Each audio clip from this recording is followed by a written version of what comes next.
Chazak à tous et à toutes d'être présents ce soir. Alors on commence avec votre Hashem, Hashem Hashem, Naseh, Venatzvia. On parlait du mois de Hadar.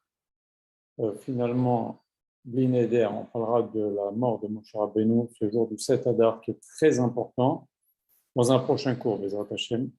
On pourra le faire dimanche prochain, Blineder.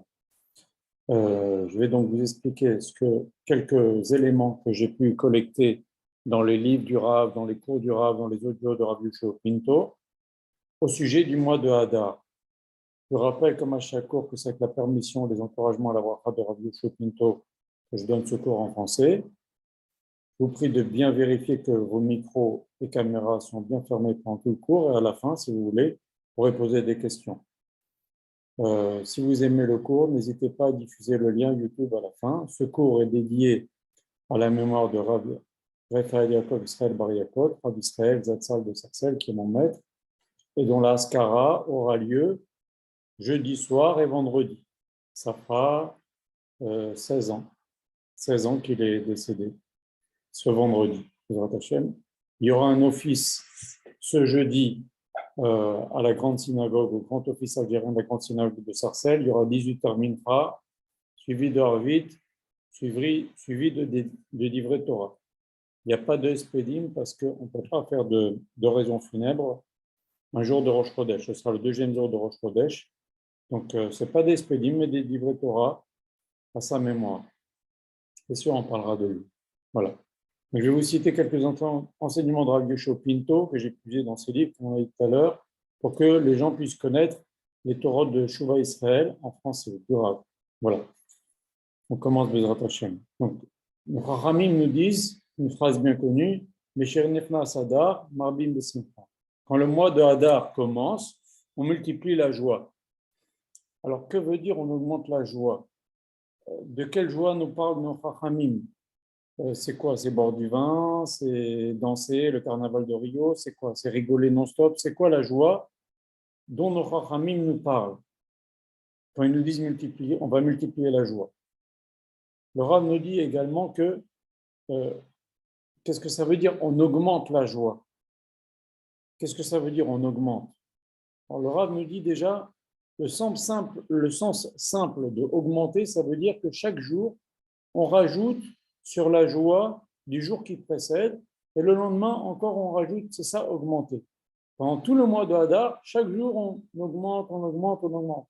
Et ça ne s'arrête pas à Purim. C'est depuis le début du mois de Hadar, chaque jour on augmente, et le point culminant, c'est le jour de Purim. Alors, évidemment, ça signifie aussi qu'on doit mettre de côté nos problèmes durant ce mois de Hadar, parce que ce mois-là, c'est le mois où le mazal des Juifs est au sommet, et comment on va être joyeux si on garde en tête nos problèmes? On doit essayer pendant ce mois-là, c'est ça qu'on voulait nous dire, on augmente la joie, mets tes problèmes de côté pendant 2 semaines et augmente la joie. C'est ça que nous demandent nos chachamim. Et quelle joie? Eh bien, évidemment, nos chachamim ne nous ont pas demandé de faire comme au carnaval de Rio, ou d'aller en discothèque, ou des trucs comme ça. Ils nous ont demandé d'augmenter la joie de la Torah, la joie des mitzvot, la joie de faire du chesed. D'ailleurs, tout de suite après Purim, qu'est-ce qu'on commence à faire? On commence à s'occuper de Kimcha de Pessah, de faire en sorte que les Juifs puissent avoir de quoi passer un Pessah dignement. Donc, c'est quoi cette joie dont on parle? C'est la joie de la Torah, la joie de l'étude, la joie de faire les mitzvot, la joie de faire du chesed. C'est de cette joie-là, bien évidemment, que nos chachamim ont voulu parler. Donc, en fait, qu'est-ce qu'il y a de spécial pendant cette période-là? Pourquoi il faut augmenter la joie? Parce que durant ces jours-là, on a la possibilité, grâce à la joie, d'éliminer les choses mauvaises, les gens mauvais qui se lèvent contre le peuple juif. Et on raconte une histoire, le Rav raconte une histoire dans un de ses livres, qu'à l'époque d'un Rav qui s'appelait Rav Naftali Katz, qui a écrit un livre très fort qui s'appelle Smirat Chachamim, le roi du pays dans lequel était Rav Naftali Katz avait un très grand problème. Et il a appelé le Rav Naftali Katz, il lui dit, écoute, moi je sais que quand on demande aux Juifs de prier, on voit des délivrances, prie, mais débrouille-toi pour que moi, je puisse m'en sortir de ce problème dans lequel j'étais. Je ne sais pas si l'histoire ne raconte pas si c'était une guerre qui le menaçait ou un problème économique ou un truc comme ça, ou un complot. En fait, il a demandé au Rav Naftali Katz de faire quelque chose.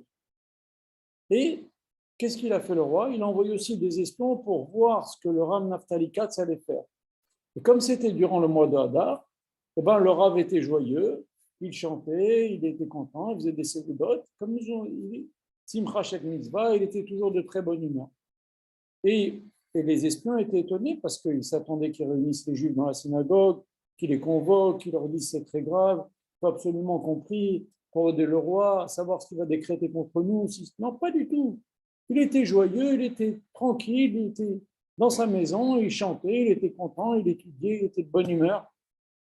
Et voici que le problème du roi se règle comme par enchantement. Alors le roi appelle les espions et lui ont demandé qu'est-ce qu'il a fait. Est-ce qu'ils ont prié les Juifs? Non, il n'y a rien de spécial. Les espions lui ont dit, on l'a vu, il était joyeux, il était de bonne humeur. Alors le roi a convoqué Naftali Katz. Il lui a dit, mais comment tu as fait pour m'enlever cette xéra, ce décret, enfin, cette chose grave, cette menace qu'il y avait contre moi, contre mon pays? Le roi Naftali Katz lui a dit qu'avec la simcha, c'est-à-dire avec la joie, on peut obtenir des miracles. Et c'est ce que dit le verset. Le verset dit que des simcha tetseu. Avec la joie, vous sortirez. Alors vous sortirez. On peut parler aussi de la délivrance qui va bientôt, Bezrat Hashem. On va sortir dans la joie, espérons-le, mais également, si on prend le verset tout simplement, qui besimcha tetsu, avec la joie, tu peux sortir de tes difficultés. On va un peu parler de ça aujourd'hui, Bezrat Hashem. Et bien, pareil, les Juifs, pendant la nuit de Pessah, en Égypte, la dernière nuit qu'ils ont passée, la nuit, ils ont mangé le korban de Pessah, ils ont fait une souda, ils étaient joyeux, ils étaient contents de sortir d'Égypte. Donc pendant Hadar, on doit être joyeux, on doit remercier Akadosh Baruch Hu pour tout le bien qu'il nous donne et qu'il nous a donné, qu'il nous donne. Il faut réfléchir à cela parce que ça aide à être joyeux. Voir le bien, voir la moitié verre plein, pas voir la moitié du verre vide. Et surtout ne voir que le bien. Pendant cette période-là, nos Chachamim nous ont demandé, pendant 15 jours, ne vois que le bien. Et essaye de vivre très joyeux pendant 15 jours, jusqu'à Purim, de Rosh Chodesh jusqu'à Purim. Alors, il y en a même qui disent que même pendant le premier mois de Hadar, là, dans lequel nous sommes encore, il faut être joyeux. En tous les cas, ça c'est une chose. Maintenant, le Rav pose une question qui est liée à cela.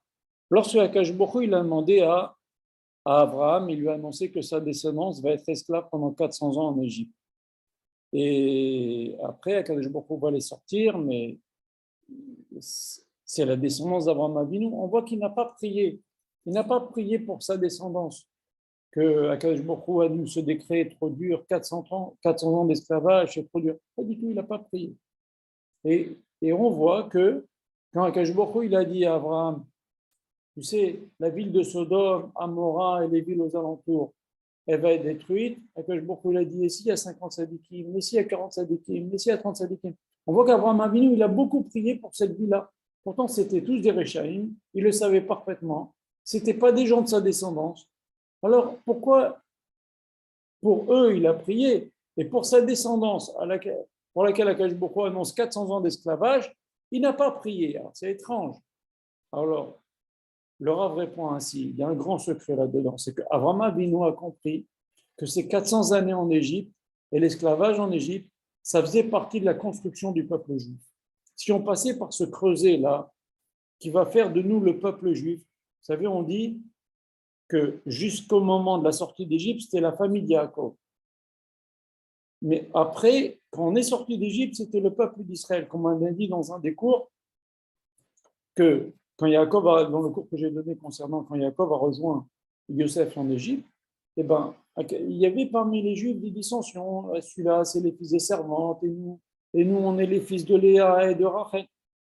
Après, il n'y a plus eu d'histoire comme ça. On est un peuple uni, peuple juif.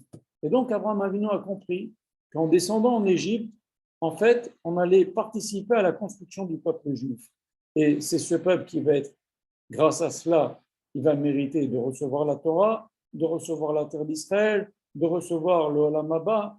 Un type qui ne respecte pas la Torah, il ne peut pas avoir après 120 ans le Olam Haba. Quand Akash Baruch Hu, à la fin du 6e millénaire, il va juger le peuple entier. Vous savez, il y a deux choses qu'on appelle Olam Haba. Olam Haba, c'est quand si quelqu'un meurt maintenant, il monte, il est jugé, il va peut-être au Gehinam, peut-être au Gan Eden.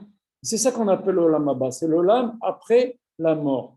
Mais il y a un autre Olam Haba qui est marqué dans le Navi, qui est marqué Vine Yom Agadol Vanora Boer Katanour. Voilà un jour qui brûle comme le four, qui va venir. Akash Baruch Hu, ce jour-là, il va ressusciter tous les hommes, depuis Adam Arishon jusqu'à ce jour-là, juifs et non juifs. Et Akash Baruch Hu, il va juger de nouveau tout le monde, même ceux qui sont morts, puisqu'il y aura déjà eu avant, il y aurait bien sûr Mashiach, il y aura eu la résurrection des juifs tzadikim, et Akash Baruch Hu va juger tout le monde, et il va laisser vivre que les super tzadikim. Et en fait, il va y avoir la situation comme un moment de Adam Arishon avant la faute. Ce moment-là, on a eu l'occasion de le vivre au moment de Matan Torah. Malheureusement, au moment de Matan Torah, les Juifs étaient redevenus immortels, comme à l'époque d'Adam Arishon. Malheureusement, il y a eu la faute du Vaudor, et c'est reparti comme on est maintenant. Mais après ce jour-là qui viendra, après la venue de Mashiach, après Triat HaMetim, ça va durer longtemps cette période-là de Mashiach. Le fils du Mashiach va lui succéder, ça va durer très longtemps cette période-là. Un beau jour, Akash Baruch Hu, il va juger le monde entier, toutes les générations, et après, il va y avoir une période qui va correspondre à ce qu'Akash Baruch Hu attendait au départ. C'était Adam Arishon, avant la faute, où il n'y a que des tzadikim qui vont vivre et qui vont être bien. Et c'est ça ce qu'on appelle le Olam Haba, le monde d'après. Et donc maintenant, quand Adam Arishon a vu que Akash Baruch Hu allait faire cette xéra sur sa descendance de 400 ans d'esclavage, il n'a pas prié. Pourquoi? Parce qu'il savait que c'était une partie de la construction du peuple juif qui va leur faire mériter la Torah, la terre d'Israël, l'Olam Haba si on meurt maintenant, et Triat HaMetim, etc., et l'Olam Haba après. C'est pour cela qu'Abraham Avinu n'a pas prié pour annuler cette xéra. Et donc, on doit comprendre, on doit réussir pendant le mois de Hadar à être joyeux malgré que chacun a ses problèmes. Les problèmes, ils ne sont pas éliminés le jour de Rosh Chodesh Hadar. Chacun a ses problèmes de sa vie. Mais on doit comprendre pendant cette période-là que les difficultés que l'on rencontre sont bien souvent des moyens de nous faire grandir. Ce sont des constructions de notre personne. Comme on a dit durant un cours, David Ameller, s'il n'avait pas eu tous les problèmes qu'il a eus, il a été pourchassé toute sa vie, David Ameller. Tout le Téhilim est témoin de tous les problèmes qu'il a eu. Il a dit lui-même, tous les problèmes possibles et imaginables, je les ai eus.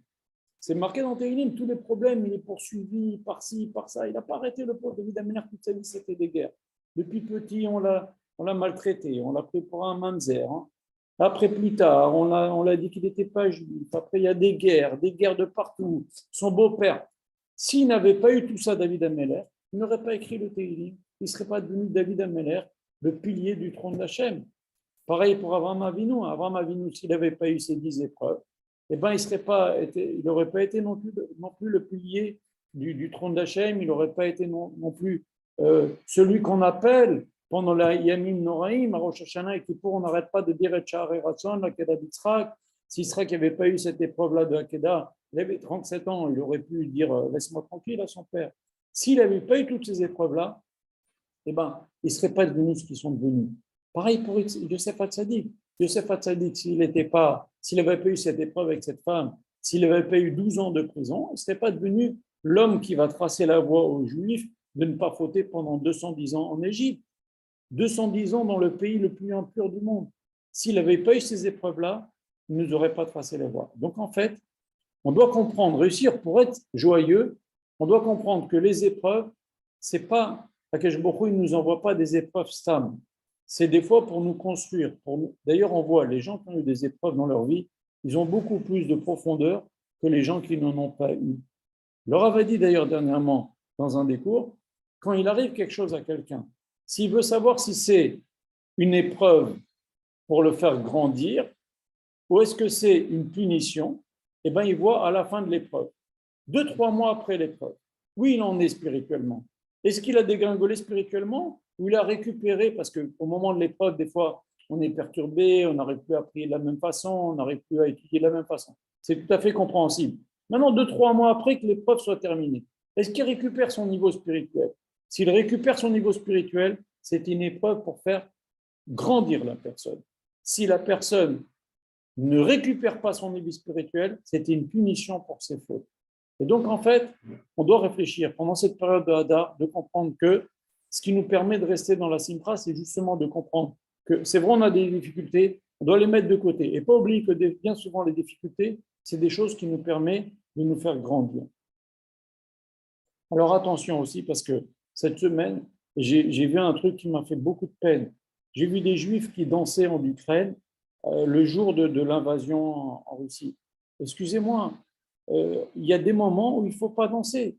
Shlomo Amelech a dit, je ne sais plus si c'est en Michelet dans Kohelet, il a dit il y a des moments pour se réjouir, il y a des moments pour s'attrister, il y a des moments de paix, des moments de guerre, des moments pour danser, pour chanter, des moments pour se sauver. Et c'est ridicule de danser alors qu'on est en danger. On est en danger, on doit sauver sa peau, on doit essayer de sauver un maximum de gens avec nous.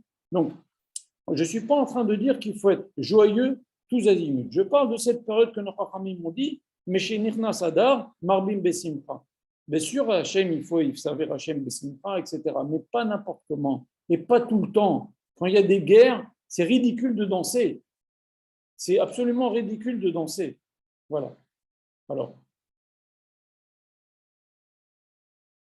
d'ailleurs, toujours sur le sujet de la joie, le Rav fait remarquer que Simra, ça s'écrit, c'est les mêmes lettres que le mot Hamisha, les 5 livres de la Torah. La vraie Simra, c'est quand quelqu'un est attaché à la Torah. Donc on a dit, pour réussir à être Besimra, il faut bien sûr être attaché à la Torah, comprendre que les difficultés que l'on a et qu'on va essayer de mettre de côté pendant ces 15 jours jusqu'à Purim, d'à partir de Rosh Hashanah jusqu'à Purim, pour augmenter la joie chaque jour un peu plus et mettre nos problèmes de côté, parce que réussir à comprendre que simplement ces problèmes-là, ce n'est pas forcément des punitions, des fois c'est des choses, il va sortir du bien derrière, il va en tous les cas nous faire nous construire, etc.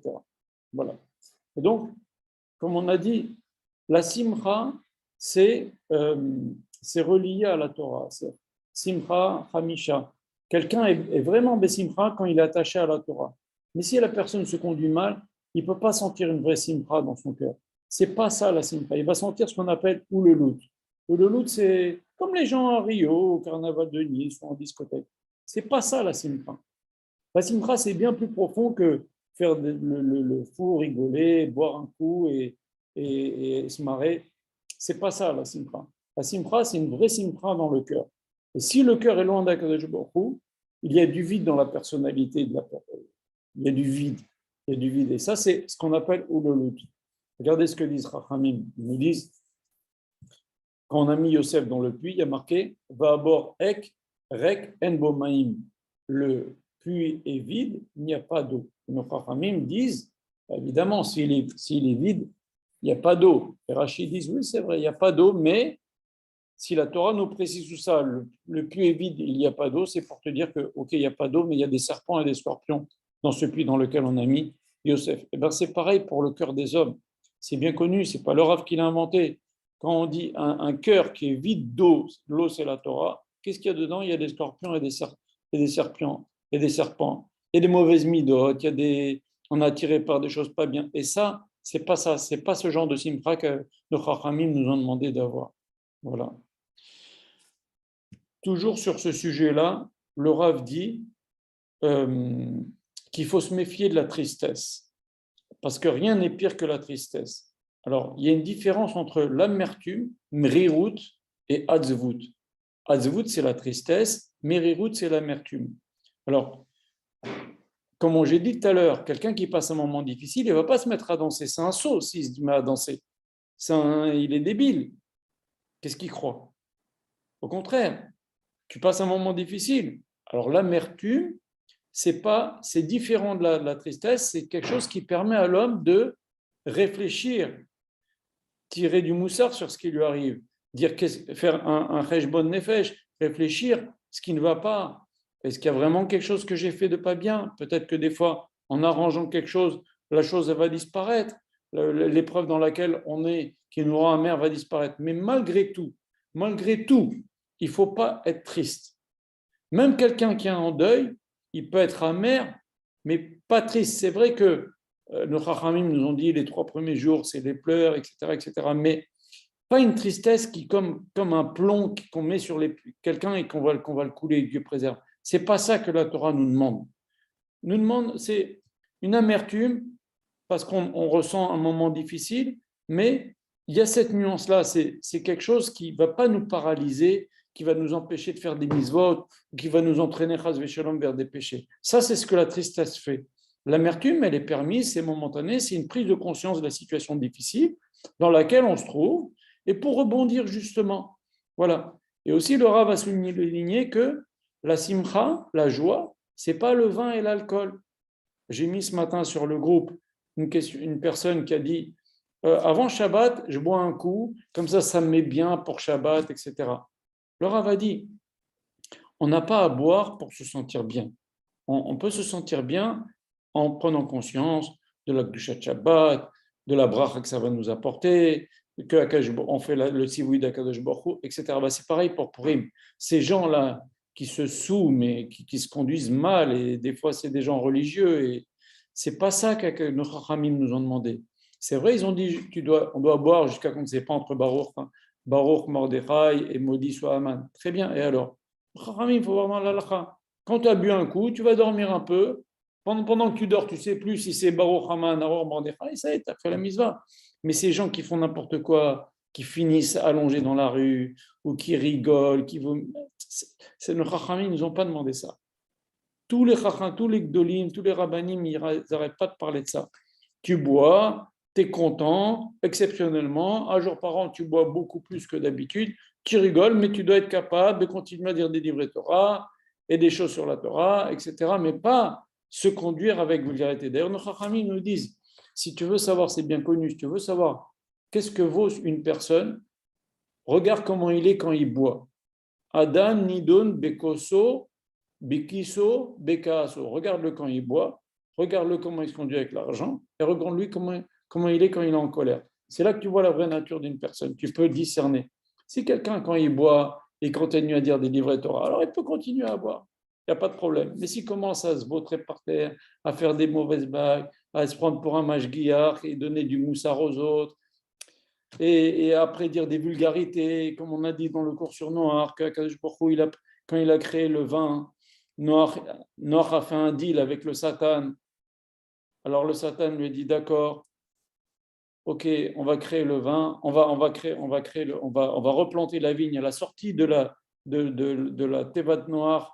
Noach, la seule chose qu'il a pensé à faire, c'est planter une vigne. Il a fait un deal avec le Satan. Le Midrash nous dit le Satan a mis du sang d'agneau, après il a mis du sang de lion, après il a mis du sang de singe, après il a mis du sang de porc. Pour nous dire que quand quelqu'un y boit, d'abord il est calme, ça le détend, après il se prend pour un lion, il se met à crier, dire n'importe quoi, après il fait des choses ridicules comme un singe, et à la fin il vomit comme un porc. Alors c'est pas ça que le Chachamim nous ont dit de faire à Purim. D'accord? Et ça, c'est pas ça la simcha. La simcha, c'est pas le vin et l'alcool. La simcha, c'est ce que j'ai dit tout à l'heure. C'est un sentiment beaucoup plus profond. Savoir que on fait ce qu'Akadosh Baruch Hu nous a demandé, on est bien dans nos baskets, on joue le rôle pour lequel on est venu sur terre. Vous savez, quand quelqu'un il n'est pas dans la Torah, un juif qui n'est pas dans la Torah, il y a toujours quelque chose, sa neshama à l'intérieur qui gigote, qui fait qu'il se sent mal. Il n'est pas. Alors il fait, c'est vrai, on peut le voir joyeux parce qu'il a bu, parce qu'il a rigolé, tout ce que vous voulez. Mais au fond de lui, il est mal. Il y a quelque chose qui est mal. Pourquoi? Parce qu'il n'est pas dans son rôle. Vous comprenez?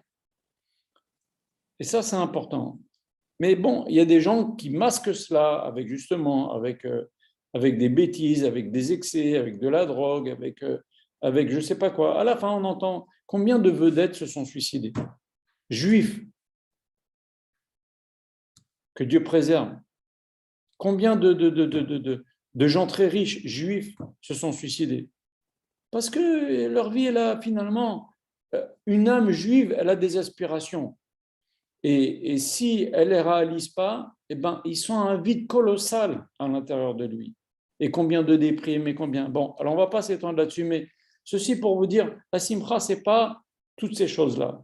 OK? Et le Rav, il n'arrête pas de le dire. Une synagogue, ce n'est pas fait pour le Shabbat, boire des alcools forts, etc. Voilà.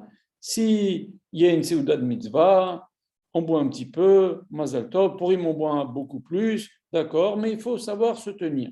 Voilà. Rester dans la simcha d'être content qu'on est dans le chemin d'Akash Borou et le chemin qu'Akash Borou attend de nous. Voilà. Et regardez, ce qu'on avait dit ça dans le cours, lorsque Yaakov a pris la bracha de Esav, il est marqué que quand Esav est rentré, Yitzhak a vu qu'il a donné la bracha à Yaakov et il a vu la vraie valeur de Esav. Les Chachamim nous disent il a eu une peur la Torah nous dit que Yitzhak a eu une peur extraordinaire quand Esav est rentré. Alors Esav est rentré tous les jours chez lui. Tous les jours, Esav venait le voir, il honorait son père, il mettait des beaux habits, etc.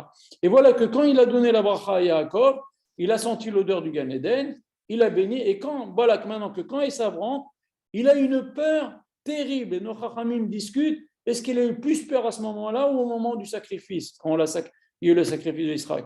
Chachamim nous disent qu'il a eu encore plus peur au moment où Esav est rentré. Rachid nous dit il a vu le Gehinam sous ses pieds. Alors pourquoi? Parce que toute sa vie, Yitzhak, Kaviachol, s'est trompé en pensant que c'était bon de donner la bracha à Esav. Et là, il s'est rendu compte que, heureusement que Yaakov a fait tout ça, et c'est pour ça qu'il a dit d'ailleurs, Gamba Ochaye, très bien, il a bien fait de prendre la bracha. Il s'est rendu compte que, heureusement que Yaakov est venu prendre la bracha. C'est Yaakov qui sont le Gan Eden, c'est Yaakov le tzaddik. Et lui, il avait d'autres calculs de donner à Esav, on en avait parlé dans le cours, mais se rendre compte qu'on s'est trompé, c'est ça qui fait peur. C'est ça qui fait très très peur. Et vous savez, le contraire, le Rav aussi, il parle souvent ça, il dit le contraire de l'amour, c'est pas la haine, c'est la peur. Bon, on pourra en parler de ça dans un des cours. Regardez en tous les cas ce que nous disent Chachamim. Il y a marqué dans Tehilim Ka'ayal Ta'arog Alafike Maïm. Comme l'antilope crie vers Hachem, c'est le cri comme on dit un chat imiole ou un chat miaule ou un chien aboie. Et ben, pour une antilope, en hébreu, on dit Ta'arog, c'est le cri. Ok? Sur le bord de l'eau, comme une antilope crie vers Hachem, alors qu'elle est sur le bord d'une rivière. Et Chachamim font remarquer, il y a quelque chose d'incorrect dans ce verset de Télim. Il aurait dû être marqué Kayala Ta'arog, comme une antilope femelle, Ta'arog c'est au féminin. Mais là il y a marqué Kayal au masculin, pas Ayala, Kayal, Ta'arog au féminin. Qu'est-ce qu'il veut dire David Ameler? Pourquoi il nous dit comme un antilope qui crie, mais qui crie c'est au féminin en hébreu? Comment ça se fait qu'il dit cette chose-là, David Ameler? Il y a une histoire connue d'un Rav qui avait expliqué ça. Et c'est le seul Rav qui a reçu l'askama de Rabbi Chaim Mitzantz. Et il a expliqué ainsi. Nos Chachamim nous disent, et les Rashi aussi le dit sur place, sur Tehilim, il dit qu'en fait, que l'antilope, c'est un animal qui a bon cœur vis-à-vis de tous les autres animaux. Et quand il n'y a pas de pluie, à Kajboku, on ne voit pas de pluie dans la steppe, là où vivent ces animaux-là, ils viennent tous demander à l'antilope de prier vers Hachem, et c'est l'antilope qui prie Hachem. Et si, regardez ce que nous disent nos Chachamim, si cette antilope-là, qu'est-ce qu'elle peut faire? Elle peut faire tomber la pluie, elle s'adresse à Hachem. Et bien nous aussi, quand on a des problèmes, on doit s'adresser vers un Kadosh Baruch Hu, comme l'antilope. Et maintenant, ça va beaucoup plus loin. Excusez-moi. Nos Chachamim nous disent que l'antilope, elle a un problème pour accoucher, elle n'arrive pas à accoucher. Le bébé est trop gros pour sortir. Alors, Akash Baruch Hu, il envoie un serpent qui l'aide à accoucher.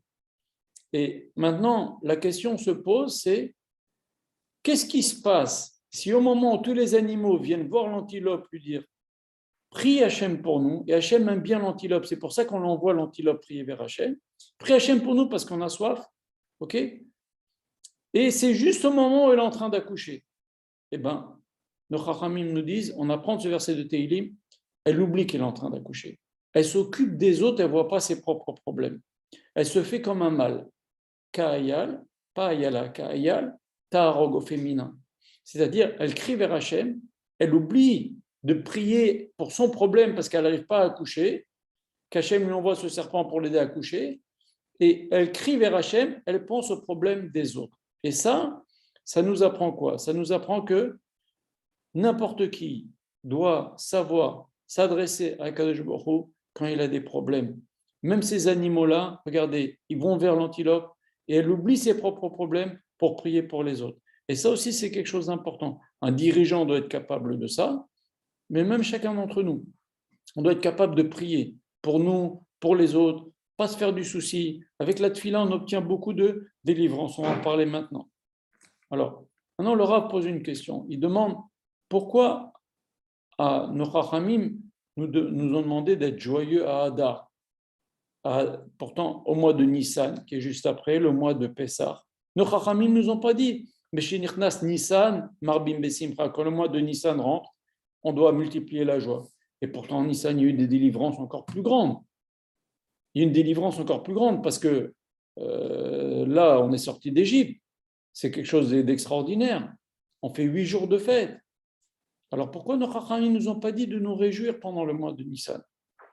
Alors, le Rav explique ainsi. Il dit déjà, pendant Hadar, on se réjouit, c'est vrai, mais ce n'était pas une délivrance définitive.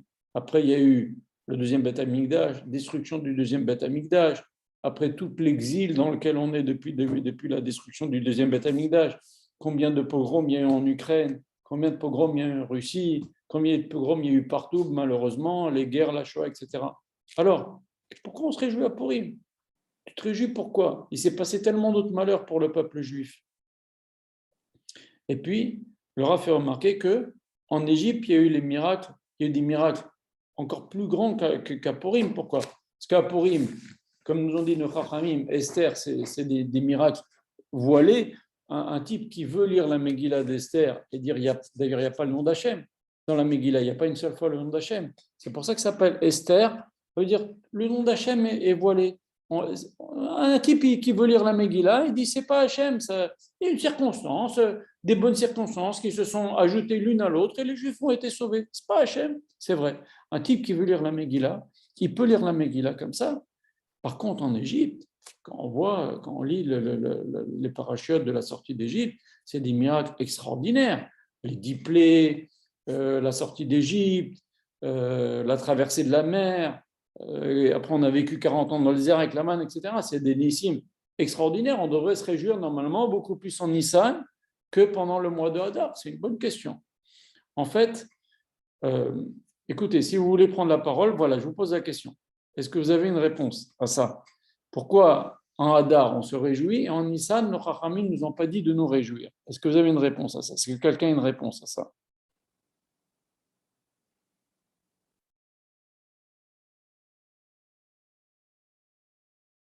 Pas de réponse. Alors je continue. En fait, il y a une grande différence. C'est que pendant Purim, aucun juif n'est mort. Et ça, c'est quelque chose d'extraordinaire. C'était du bénéfice net pour les juifs. Par contre, Pessah, ça a été très violent. Il y a eu tout Paro qui a noyé tous les garçons juifs. Il y a eu 4/5 des juifs qui sont morts pendant la plaie des ténèbres. Si on dit qu'il y a à peu près 3 millions de juifs qui sont sortis, ça fait 12 millions de juifs, le double de la Shoah, qui sont morts pendant la plaie des ténèbres. C'est colossal. Pendant cette plaie-là des ténèbres, les juifs, ils les ont tous enterrés. En plus de ça, Rachid nous dit que Paro, c'était un roi méchant qui tous les jours, tous les matins, il égorgeait lui-même 150 enfants juifs le matin pour se baigner dans leur sang parce qu'il avait la lèpre, et le soir la même chose. C'était quand même des choses terribles. Donc, comment se réjouir alors qu'il y a eu tellement de pertes parmi le peuple juif? C'est une des raisons pour lesquelles nos Chachamim ne nous ont pas demandé. Alors, c'est sûr que Yom Tov de Pessah, on va se réjouir, mais ils ne nous ont pas dit, nos Chachamim, de Rosh Chodesh, Nissan, jusqu'au jour de Pessah, de nous réjouir. Parce que justement, il y a eu de la casse, beaucoup de casse parmi le peuple juif. Le Rav, il explique ça avec un machal, avec une histoire. Il y a 2 serviteurs qui ont fauté contre un roi.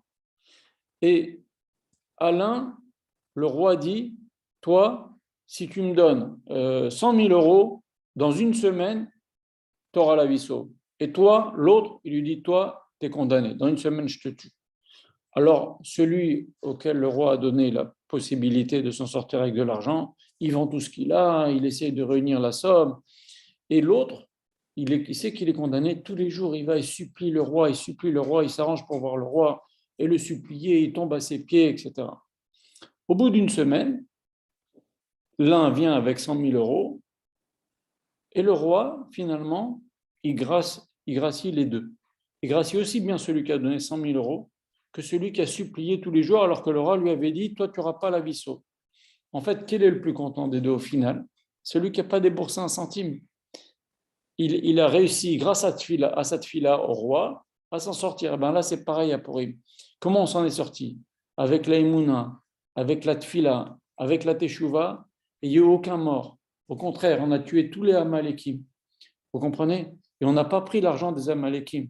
On en parlera sur le site du Weblénaire, sur le cours qu'on donne à Purim. Pourquoi on n'a pas pris cet argent? C'est marqué plusieurs fois dans la Megillah. Babiza, lo shalchu et yadam. Alors qu'il y avait des pauvres parmi les Juifs. La preuve, c'est que Mordechai a institué la misva de Matanot Le'Evionim. Alors pourquoi on n'a pas pris ça? Amalekim, on en parlera Bezrat Hashem. Mais en tous les cas, dans cette histoire-là de Purim, on est sorti par la tchouva, la Kabbalat Torah, puisqu'on a reçu de nouveau la Torah à Purim, alors qu'à Shavuot, on l'a reçu de force, là on l'a reçu de Ratson, et il n'y a pas eu de casse, c'est pas comme en Nissan.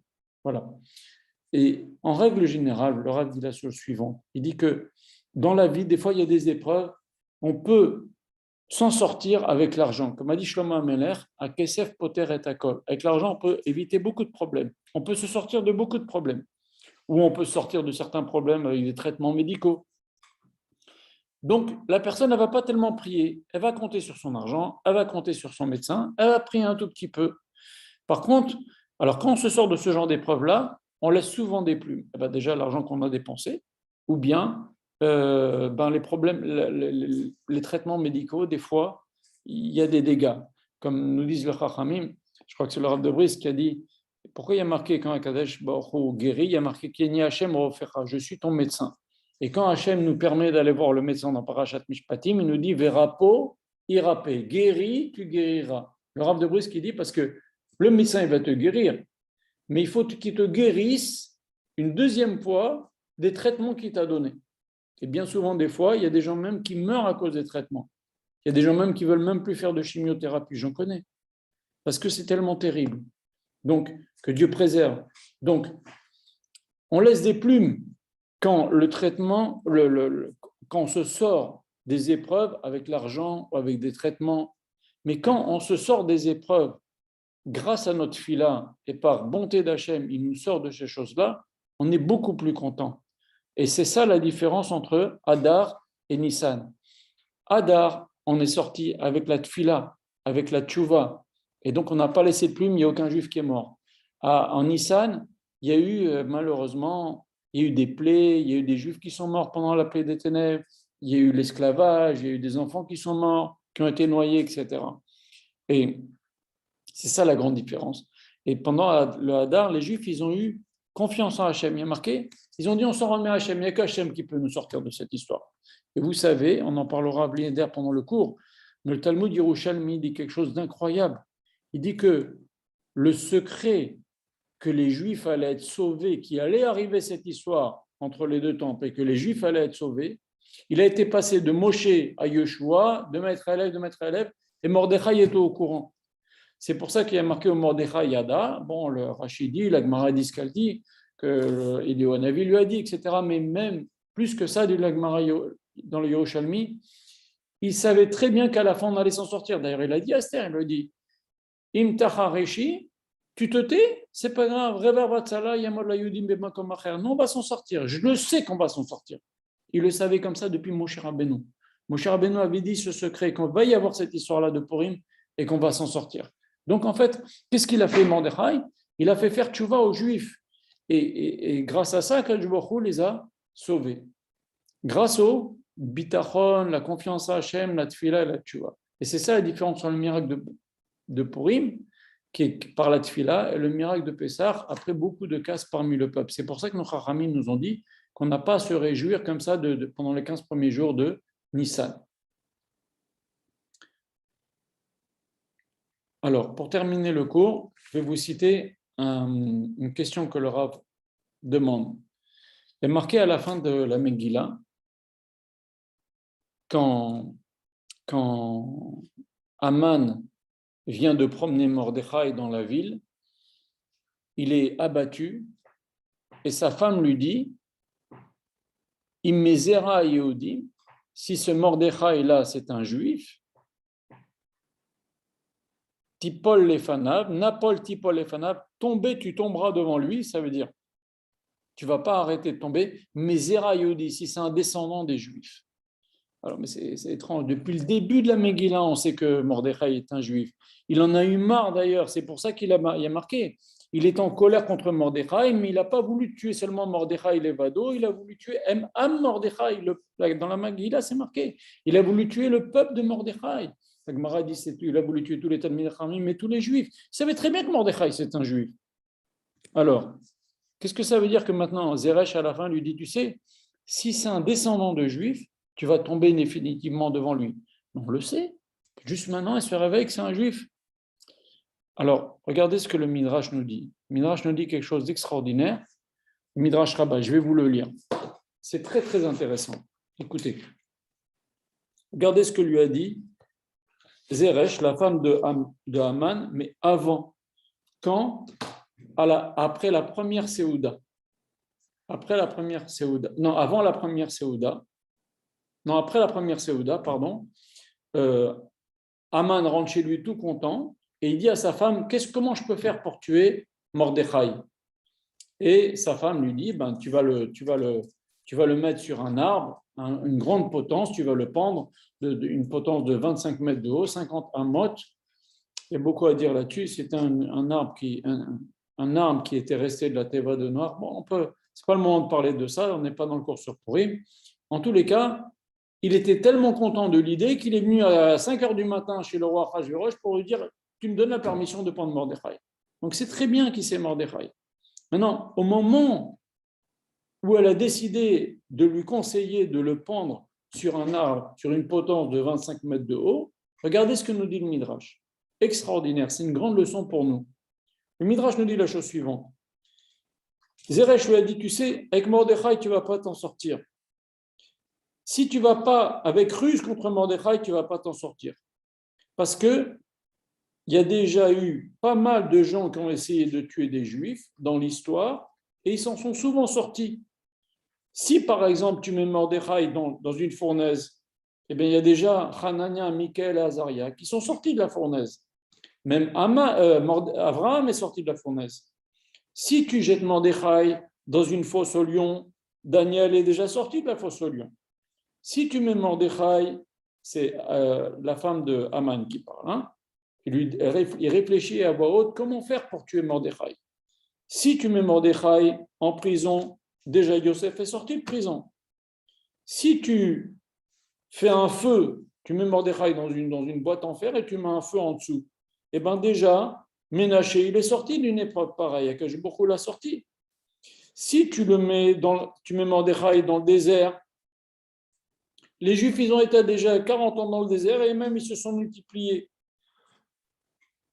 Alors, et si tu veux le tuer avec l'épée Mordechai, tu ne pourras pas, parce que Moshe, il a été tué, il a été sauvé de l'épée de Paro.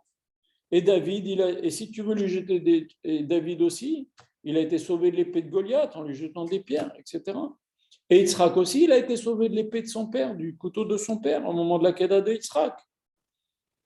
Et si tu veux lui crever les yeux, tu veux crever les yeux de Mordechai, ça ne marchera pas. Pourquoi Shimshon, à Gibor, le dernier jour de sa vie, on lui a crevé les yeux, et il a prié Hachem, il a dit Zochenina, Hachem sauve-moi, rappelle-toi tout ce que je me suis bien conduit, et il a prié Hachem, et il a fait tomber les poutres sur lesquelles se tenait le palais, et la Torah, je crois, nous dit qu'il a tué plus de jours, plus d'ennemis de Philistins le jour de sa mort que toute sa vie réunie.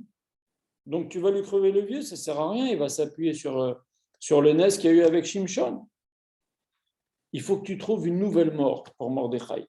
Voilà, tu vas le pendre sur un arbre, sur un bois très très haut. Parce que pour l'instant, il n'y a aucun juif qui a passé une telle épreuve et qui s'en est sorti. Il faut qu'on trouve une mort nouvelle. Et c'est marqué tout de suite, Vaïta Vadavar, Lifna Aman, Vayas Aetz. Aman a trouvé que sa femme a une super idée et il a fait l'arbre. Qu'est-ce que vient nous dire ce Midrash? Ce Midrash vient nous dire quelque chose d'extraordinaire. C'est que même Zeresh, la femme de Haman, elle savait que si un des tzadikim des générations précédentes, on a voulu lui donner telle mort, tu ne peux plus donner la même mort à d'autres personnes après. Pourquoi? Parce qu'ils peuvent puiser dans là où ils ont été sauvés cette fois-là, ils peuvent puiser pour eux être sauvés. Tu veux le tuer par l'épée, mais Yitzhak, il a été sauvé. Ou Moshe, il a été sauvé par l'épée. Tu veux le rendre aveugle? Shimshon, il a quand même fait un massacre même s'il était aveugle. Tu veux le mettre dans le feu? Eh bien voilà, Abraham, il a été dans le feu, ou Michael Hanania était... Ils peuvent se sauver. Si on a déjà eu une épreuve pareille pour certains tzadikim, ils pourront puiser les générations qui viennent après de ce sauvetage-là qu'Akadosh Baruch Hu, ce miracle-là qu'Akadosh Baruch Hu leur a fait, ils peuvent puiser à leur tour. C'est pour cela que nos Chachamim nous disent Esther sauf Anissim. On va en parler maintenant. Et c'est pour ça aussi que le Rav nous dit il est bon de lire au moins une fois par semaine les miracles qui a eu lieu pour Eliaou et Elisha, parce qu'on peut puiser, nous, à notre tour aussi, en lisant, il y a marqué Kriya Mareret Azman, je crois, Kriya Mareret. De lire des versets, ça réveille les choses qui se sont passées à cette époque-là. Et donc, regardez, la femme de Haman, elle a été intelligente dans le mal. Elle a dit, tu ne peux pas lui faire une mort où les Juifs, on a déjà voulu leur faire et ils ont été sauvés de cette mort-là. Et donc, nos Chachamim nous disent, Esther sauf Anissim, ça veut dire quoi? Il y a eu plein de Nissim après. Il y a eu plein de Nissim dans toutes les générations, il y a des Nissim, même après Esther. Alors pourquoi nos Chachamim nous disent Esther sauf Anissim? Il y a marqué, le psaume de Esther, c'est Esther, elle a été appelée l'aube. Et nos Chachamim nous disent, de même que l'aube, c'est la fin de la nuit, Esther, c'est la fin de tous les miracles. Mais je viens de vous dire, il y a eu plein de miracles. On le dit dans un piyut qu'on dit à Rosh Hashanah et Kippour. Ve'aoné, l'école tzaddik, ve'tzaddik, tu as répondu à tous les tzaddikim, dans toutes les générations, des nissim extraordinaires. Alors pourquoi nos Chachamim nous disent Esther sauf Anissim? C'est que, écoutez bien, tout le dernier nes qui est arrivé, que Mordechai il a été sauvé, il n'a pas été pendu, avec tous les nes que la femme de Haman a cités, on peut nous puiser pour toutes les générations des nissim. C'est ça, Esther sauf Anissim. Ce dernier nes qu'il y a eu avec Mordechai qui n'a pas été tué et les Juifs ont prié, ils ont été sauvés au moment de Purim, on peut nous puiser pour toutes les générations de quoi être sauvés. Il suffit de lire ces versets-là, il suffit d'être ma'amine que celui qui a fait, Akadosh Baruch Hu, qui a fait ce nes à Moshe, à Yosef, à Abraham, à Yitzhak, à Michael, Chana, Azaria, etc., eh bien, il peut nous faire à nous aussi. C'est ça, Esther sauf Anissim. Là-dedans, on peut puiser. Et en fait, nos Chachamim aussi veulent dire par là que, à partir d'Esther, beaucoup de miracles sont cachés dans la nature, comme la Megillah de Esther. Comme j'ai dit tout à l'heure, on peut lire la Megillah de Esther et trouver que c'est quelque chose, des enchaînements complètement naturels. En fait, il y a eu plein de miracles, mais ils sont cachés dans la nature, comme ça. Donc, en fait, quand Akadosh Baruch Hu a fait tous les miracles, c'est pour ça qu'on dit tu puiseras de la source de la délivrance. Et on dit aussi dans la Mida, Matzmiyar Yeshua. Parce que des Nissim, il y en a plein. Al Nisecha, Shebechol Yom, Imanu, on le dit dans la Mida. Alors pourquoi on dit Esther sauf Anissim? Sauf Anissim, desquels on peut puiser pour nous aussi, à notre tour, mériter des miracles. Et donc, ça veut dire quoi? Matzmiyar Yeshua, il fait pousser la Yeshua. Ça veut dire, elle est là, la Yeshua. Mais Akadosh Baruch Hu, il a fait sortir. Comme nous disent nos Chachamim, quand Adam Arishon, Akadosh Baruch Hu, il a créé les arbres, il a créé les plantes, mais ils ne sont pas sortis jusqu'à qu'Adam Arishon vienne et prie. Quand Adam Arishon a prié, Akadosh Baruch Hu a envoyé la pluie, et tout est sorti comme ça miraculeusement. Mais en vérité, tout était prêt. C'est ça Masmiar Keren Yeshua. Akadosh Baruch Hu, la Yeshua, elle est là, elle est prête, il faut la faire sortir. Et comment on la fait sortir? Justement, avec ces nissim qui sont arrivés à tous les tzadikim. Et le dernier des grands nissim, c'est l'histoire que Mordechai n'a pas été tué. Et c'est pour ça qu'elle lui a dit Immezera Yehudim, il va être Zoréa, il va semer pour les générations Mordechai une nouvelle délivrance. Et c'est ça le moussard de cette phrase-là, que comment elle savait très bien qu'il était juif. Voilà. Est-ce que vous avez des questions? On va arrêter le cours ici, ça fait 1 heure. Blineder, la semaine prochaine, on va essayer de parler de Moshe Rabbeinu et du comment un tzaddik, quand il meurt en vérité, il est très très fort, encore plus fort que quand il est vivant. Et en fait, le jour du 7 Adar, on peut donner un cours parce que ce sera avant le 7 Adar, ce sera donc le 3 Adar, dimanche prochain, Blineder. On peut voir que Moshe Rabbeinu, il est intervenu, vous savez, dans le Midrash. J'ai mis tout à l'heure sur le groupe, quand on fait Mishloach Manot et Matanot Leivionim, pardon, pas Mishloach Manot, quand on fait Zechar Machatit HaShekel et quand on fait Matanot Leivionim à Purim, le Al-Shir HaKadosh dit qu'on doit dire Lelu Nishmat Moshe Rabbeinu, à la mémoire de Moshe Rabbeinu. Et pourquoi? Parce que le Midrash nous dit que Mordechai a appelé à prier, les Juifs ont prié, il a réuni tous les enfants, ils sont mis à prier, et Moshe Rabbeinu, il a dit, il a appelé Eliyahu Navi, il lui dit, c'est quoi que j'entends là, ces pleurs, ces cris. Eliyahu Navi lui a dit, voilà, il y a Aman qui veut nous tuer. Et Moshe Rabbeinu, il a dit à Eliyahu Navi, va dire à Mordechai, toi tu pries sur terre et moi je prie dans le ciel. Alors quel sens ça a de donner à la mémoire de Moshe Rabbeinu? On va en parler la semaine prochaine. Pourquoi la Neshama Moshe Rabbeinu elle a besoin de s'élever? Il est déjà au top des tops. Est-ce que Moshe Rabbeinu, on a besoin de l'élever sa Neshama? On peut aller plus haut que Moshe Rabbeinu. Alors ça veut dire quoi de dire on donne la tzedaka à la mémoire, on donne Matanot Levionim, ou avant Purim, on donne Zechar Machatit HaShekel, on doit dire Lelu Nishmat Moshe Rabbeinu, parce que Moshe Rabbeinu est intervenu.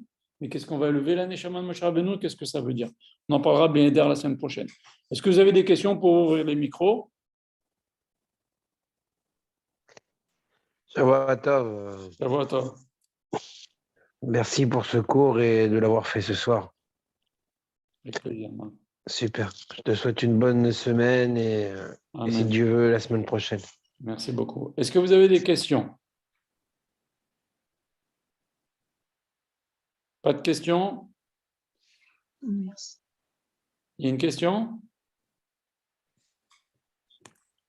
Pas de questions? Alors voilà, on a appris des choses intéressantes sur le mois d'Adar, sur la simcha, sur la tristesse, sur l'amertume, sur la prière en Hachem, comme le Hayal ou la Yala, et sur le fait qu'on peut puiser dans chaque génération